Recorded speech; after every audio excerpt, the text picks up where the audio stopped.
Suv resurslaridan foydalanganlik uchun soliq bo'yicha qanday yangiliklar bor? Suv solig'i stavkalari 7% ga indeksatsiya qilindi.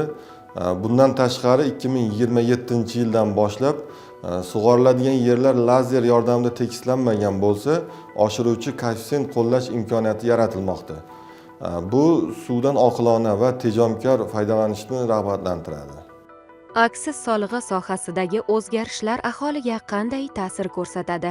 Tamaki va neft mahsulotlari bo'yicha aksiz stavkalarining oshirilishi bu sog'liq va ekologiya bilan bog'liq davlat siyosatining mantiqiy davomidir. Bundan tashqari 2026-yil 1-apreldan boshlab iste'molga tayyor kartoshka chipslari uchun har bir kilogrammiga 15 ming so'm miqdorida aksiz solig'i joriy etildi. Soliq ma'murchiligidagi yangiliklarga to'xtalsangiz. 2026-yil 1-iyuldan boshlab sayyor soliq tekshiruvlarida soliq xodimlarining body kameradan foydalanishi majburiy bo'ladi.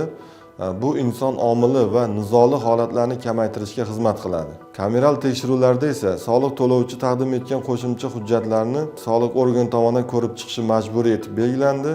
Eng muhim jihat, agar qonunbuzarlik belgilangan muddatda bartaraf etilsa, tadbirkor javobgarlikdan ozod etiladi. Ko'chmas mulk va qurilish materiallari bozoridagi yangiliklar nimaga qaratilgan? Endilikda ushbu tovarlar bo'yicha soliq bazasi ularning haqiqiy bozor qiymati asosida aniqlanadi. Bu amaliyot yashirin aylanmalarni qisqartirish va soliq tushumlarini oshirishga xizmat qiladi. Umuman olganda, 2026-yil soliq siyosatini qanday baholaysiz? Bu yilgi soliq siyosati tadbirkorlikni qonuniylashtirish, soliq yukini adolatli taqsimlash va iqtisodiyotda ochiqlikni oshirishga qaratilgan muhim qadam deb hisoblayman. Eng asosiysi, yangi tartiblar halol ishlayotgan tadbirkorlarni qo'llab-quvvatlashga xizmat qiladi.